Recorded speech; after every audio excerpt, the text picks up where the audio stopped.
I met Paul and said, do you want to join my band, And then George joined. And then Ringo joined. We were just a band who made it very, very big, that's all. Hello, my name is Scott, and welcome to Digger Podcast. In this show, I take an in-depth look behind each and every song of the greatest band there is, was, and ever will be, the Beatles. In this season, Season 3, I will explore the Beatles' third album released in the US, entitled The Beatles Second Album. Although this is the Beatles' third album, this is the second album released on the Capitol Records label, hence the name. Capitol Records issued the Beatles' second album on the 10th of April 1964, and it topped the US charts on the 2nd of May 1964 on its second week of release, replacing Meet the Beatles. This is the first time an artist replaced itself at the number one spot in America. Let's continue with song number 2 on the album. 5, 4, 3, 2, 1. Thank You Girl.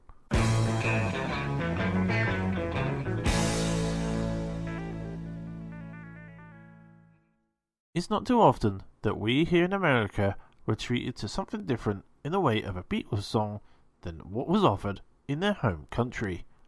There were occasions that we received songs here a couple of months before Britain did, such as with Long Tall Sally and I Call Your Name from the Beatles' second album. But even more unique is the track Thank You Girl. American audiences had the privilege of hearing something quite different than what their British fans heard. This difference is focused on the harmonica parts played by John Lennon on the song.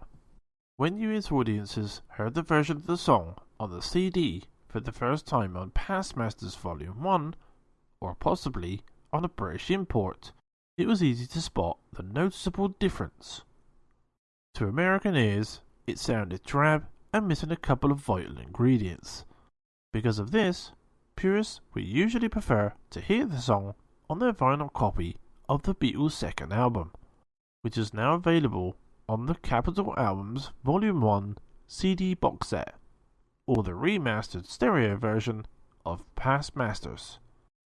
When reviewing the studio sessions in this podcast under the heading Recording History, we would examine in detail how these differences came about.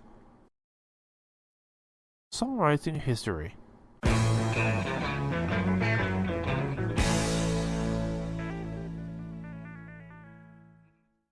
The writing of Thank You Girl can easily be narrowed down to February of 1963 during their British nationwide tour with Helen Shapiro.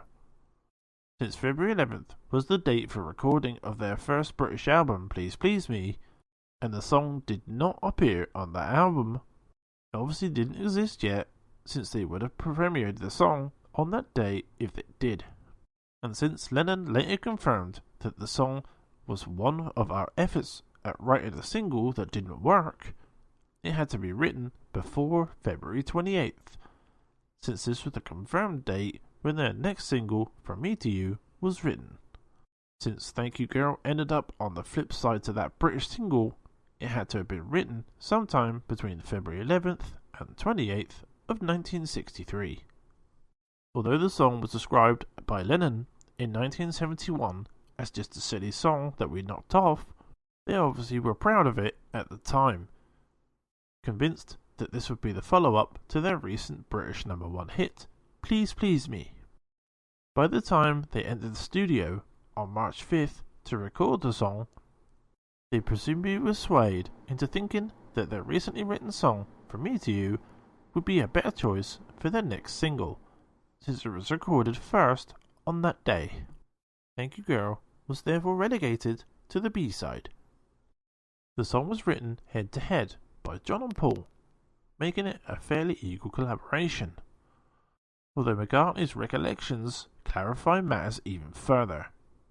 This was pretty much co-written, but there might have been a slight leaning towards me with the Thank You Girl thing. McCartney recalls, continuing, "It sounds like me trying to appease the mob." As to their general intention for the lyrics, both Lennon and McCartney had in mind to acknowledge their female fans in gratitude for their part of the Beatles' success up to that point. We knew that if we wrote a song called Thank You Girl, that a lot of girls who wrote us fan letters would take it as a genuine thank you, stated McCartney in 1988. So a lot of our songs were directly addressed to the fans.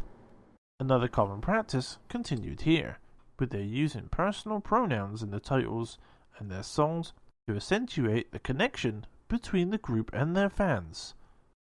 Since this practice was put in force primarily for singles only, which lasted until A Hard Day's Night, it further confirms their original intention of Thank You Girl being their next single.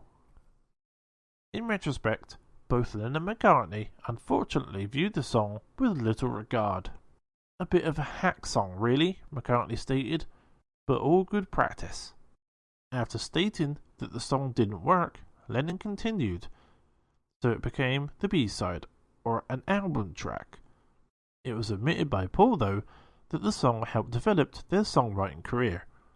These early songs were wonderful to learn by and were good for album fillers, he stated in 1984. Recording history.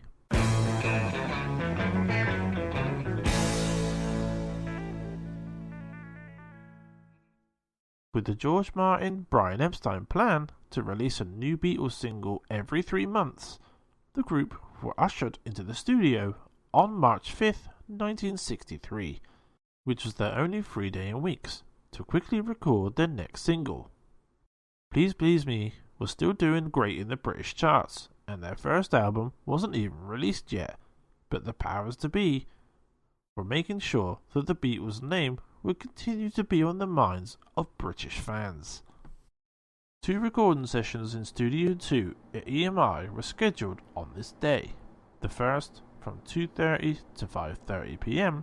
being utilised for recording both sides of their next single. After From Me to You was started and fully completed, Thank You Girl began at approximately 4 p.m. 6 full band takes of the song were recorded, with the group playing their usual instruments as well as performing all of the vocals. No harmonica parts were performed on this day. The 6th take was considered the best.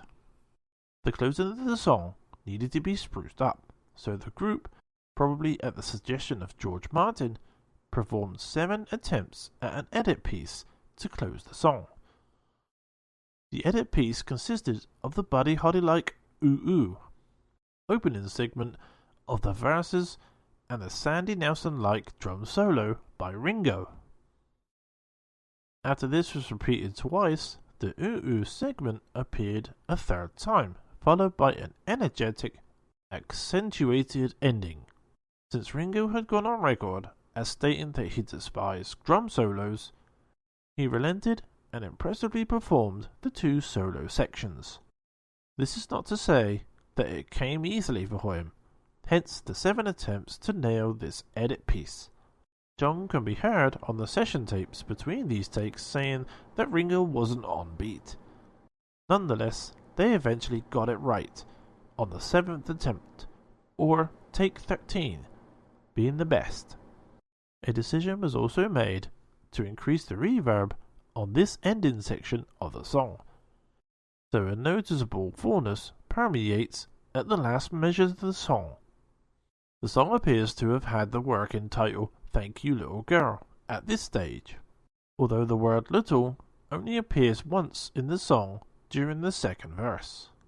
Since the documentation, which leads many to believe this is the working title, usually consisted of the engineer's handwritten scribbles on the recording sheet at the time of the recording date, doubt can easily be had as to the title being actually considered by the group.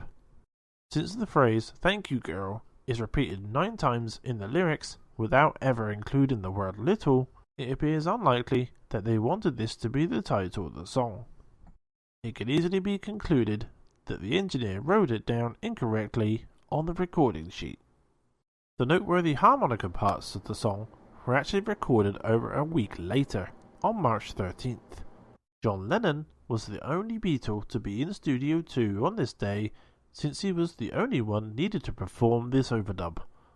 He could barely perform this overdub the way it was because he was suffering from a bad cold, which had him croaking and wheezing, blowing his nose every few seconds, according to engineer Geoff Emerick. Lennon's cold was so bad that he missed the Beatles' performance the night before in Bedford during the second national tour with Chris Montez and Tommy Rowe. The three-man Beatles had to arrange the vocals of songs such as Please Please Me to cover up John's absence. Nonetheless, John was game to record the harmonica parts necessary to complete the song. Only one problem remained, and that was that he forgot to bring his harmonica. Geoff Emerick remembered that his friend Malcolm Davis, who was employed at EMI and was currently in the mastering room, played harmonica and probably had it with him. John went up to the mastering room to borrow it, and the session was on its way. There were 6 segments of harmonica needed to fill out the song, but it took 15 takes to get them all recorded. This wasn't because John was incapable, but only because of his sneezing and snuffling. After his work was completed, John went back up to the mastering room to return the harmonica to Malcolm, not thanking him, instead complaining that it tasted like a sack of potatoes. This session started around 10 a.m, with John's overdubs completed probably around 11. Afterwards, George Martin and engineers Norman Smith and Geoff Emerick stuck around until 1 p.m. to edit in the harmonica overdubs onto the previously edited song, as well as constructing both mono and stereo mixes of the song. Since usually only mono mixes were required for songs being issued as singles, they may not have been sure at this stage if the song would be released on the album, which did require a stereo mix. Britain didn't get an album release for the song in the 60s, so the stereo mix was not released there at the time. America did get treated to the stereo mix on the Beatles' second album. When the stereo mix was performed on this day, it included 3 harmonica segments that weren't deemed worthy of being included on the mono mix. Tender Loving Care usually went into the mono mixes, since this was what most record buyers bought and radio stations played. For some reason, they took the extra work of including these other 3 harmonica segments, 2 of which occur in the bridge and 1 at the conclusion of the song. Another difference is with the 5th harmonica segment, which on the stereo mix begins on 1 beat of the measure, strategically covering up the edit previously made between the first and second sections of the song. This edit may have been more noticeable in stereo, so they picked a different take of the harmonica segment to cover it up. This is the version millions of American record buyers were familiar with on the Beatles' second album. Since Capitol constructed monotype B versions of Beatles songs taken from the stereo masters received from George Martin, a method which combined both left and right channels of the stereo mix to create a new mono mix, both the mono and stereo versions of this American album contain these harmonica segments. Capitol was also in the habit of adding reverb to the Beatles songs to give them more fullness, and this is what they did to Thank You Girl. Since a fair amount of reverb was already present in the closing measures of the song, the ending became extremely full sounding. Although the song previously appeared on the flip side of both From Me to You and Do You Want to Know a Secret on the American VJ label with the original mono mix, both American Beatle fans were unacquainted with the original mono version without these harmonica segments and added reverb until Past Masters Volume 1 CD came out in 1988. One noticeable difference between the actual session tapes and all the released versions of the song is the tempo. The song was sped up slightly, probably during the mastering process, since EMI did not have the vari-speed capabilities in 1963 that were utilized later in the Beatles' recording career. Thanks Thanks for listening to Dig a Podcast. You can subscribe to our podcast on Spreaker, Apple Podcasts, Spotify, or any other podcasting platform. This has been a Team Wilco production. Until next time, if you know what I mean. Do I did? No? Okay.